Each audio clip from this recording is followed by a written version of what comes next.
What's up, everybody? Welcome to Podcast Now. I'm Alex, and in this video, I'm going to be reviewing Hi-Fi Rush. Honestly, a Game of the Year contender. I am probably going to gush about this game quite a bit in this video because this is one of the most surprising things that could have happened, right? So we kind of knew there was a rumor of this game's existence right before the developer direct, I think a day or two before, and then they showed it. Now, I didn't know really much. I just knew the name. Hi-Fi Rush is what it was going to be called.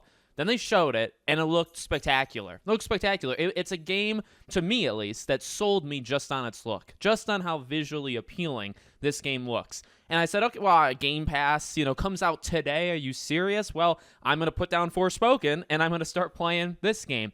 And this game truly is a Game of the Year contender. This is one of the best games I've played in a very, very long time. This is probably the best rhythm game I've ever played. Now, I guess my jump into that genre is not like full. I did actually play Metal Hellsinger back in September. I reviewed it on the channel, and I really did like it. This game, I think, is just miles better for different reasons, of course, but let's talk about it. So you got the visual appeal. The visuals in this game are absolutely spectacular. And this game, also how it's just built, reminds me of so many different games. They got the chapter kind of planning. They plan out their missions before they go on them. Very Sly Cooper-like. There's a little Persona kind of atmosphere in terms of how they look. Ni no Kuni, I would say, in terms of their visuals. It's just so good to look at. You can literally look at anything, whether it's the background, whether it's literally what you're doing, whether it's the enemies, whether it's the environment. The game is a joy to literally just stare at, okay? That's the thing that I guess will immediately jump out at you. But then what you realize is, oh, this is not just a game that looks cool, like, oh, I wish more games did this, right? Sunset Overdrive, I wish more games were like this. No. The game actually lives beyond its cool look. The game feels incredible. Now, here's the deal with this game. Rhythm, right? Now, you're always on the beat. Although you can be like specifically on the beat. It's odd how they kind of like phrase it. You're always in beat with the game, and so your attacks will always, you're not going to fail attacks. Metal Hellsinger, I believe, also kind of did this where you would shoot, and when you shoot and you match the beat, you'll do extra damage. If you're not matching the beat, it's going to be very, very difficult to beat Metal Hellsinger, specifically that game. For this game, I think it's more accessible. Not that I think Metal Hellsinger necessarily needs to be accessible. This is just something different. This is a third-person, kind of like action-y game, right? You're swinging the guitar, a little like Sora-like with Kingdom Hearts, right? Like, it's different, and it's a game that I think will appeal to a wide range because, yes, it is music, but I think the visuals are going to appeal. And then the combat, and I'll talk about the combat because the combat is phenomenal.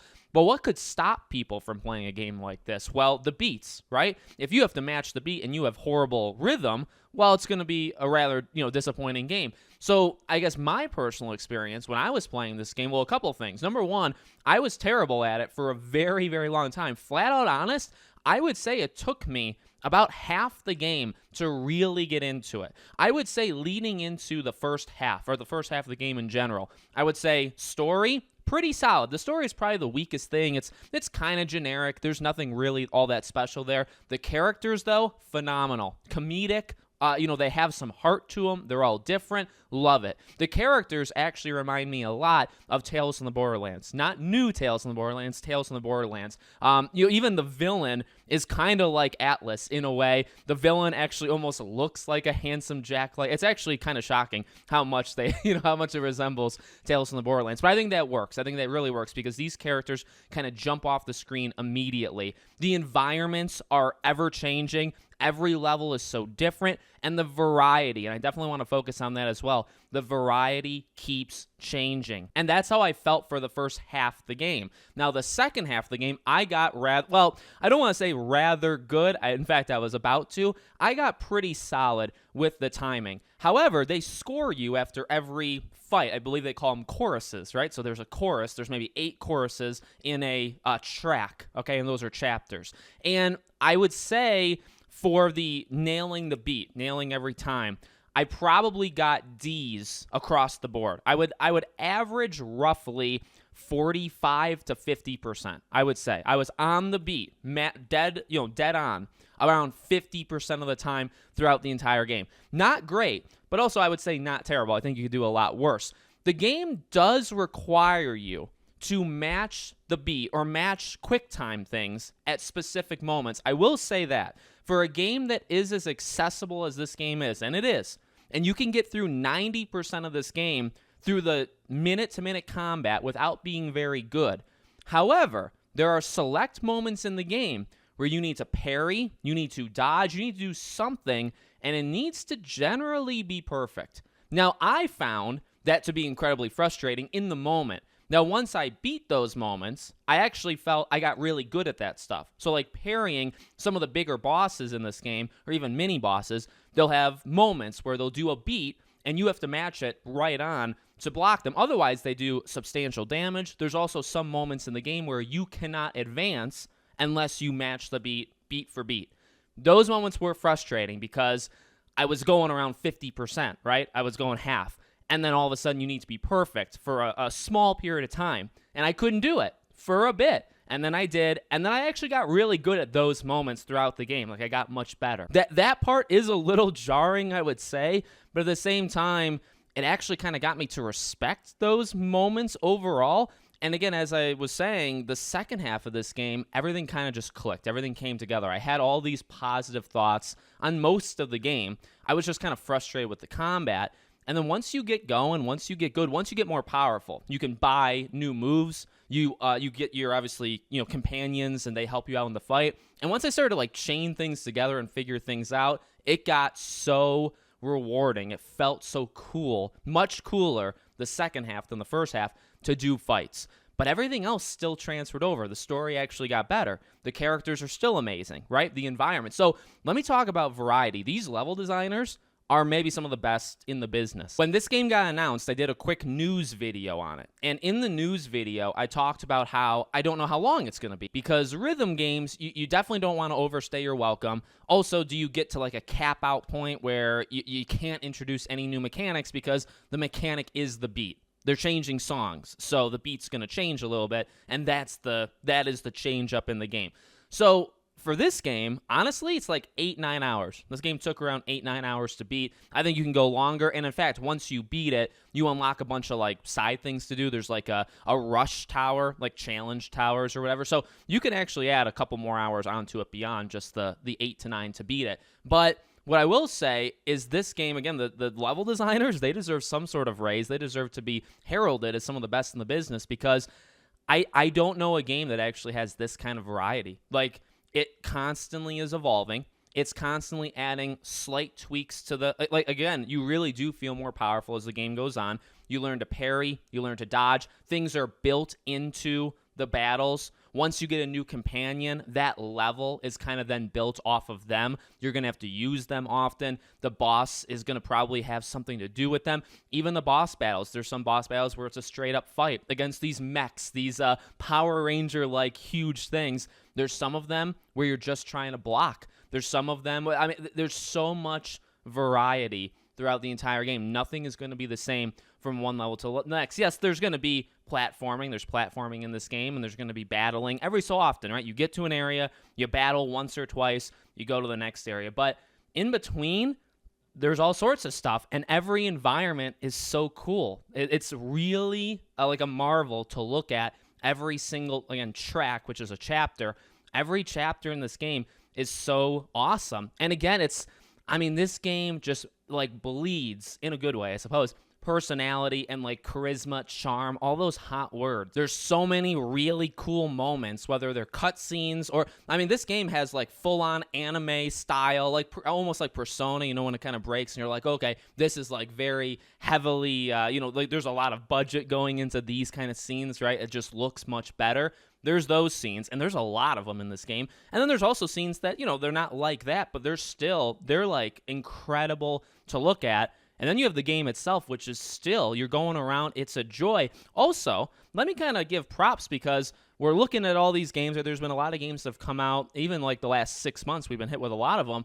A lot of games aren't optimized well, or they don't look great, or, there's pop-ins, or maybe the game kind of freezes, right? Like it can't hold up. I want to also give credit. This game moves fast. There's some on-rail moments when you kind of do, you go onto a magnet, you like rope into a magnet, and this thing is flying, and you're dodging obstacles, and you're jumping from one thing to the next, and you're battling, and there's a lot of things happening all at once. No matter what it is, there could be a lot of things. And I would argue, in the way that I've seen games over the last little while, not every game, obviously, but I would say a lot of games can't handle it. A lot of games you'd see something kind of go wrong. I don't think, I was paying attention. I was locked into this game. I don't think there was a pop-in. I don't think there was a freeze of any kind. The game didn't kind of freeze on me. Like, none of that stuff occurred. So for as high production, high budget as it felt that this game that came out of literally nowhere was, it held up. It didn't fall. It didn't crumble, I guess, under its own weight. I could talk about it forever. This game is phenomenal. The music is fantastic, whether it's original music from them, or then there's also licensed one. I think 9 Inch Nails is maybe one of them.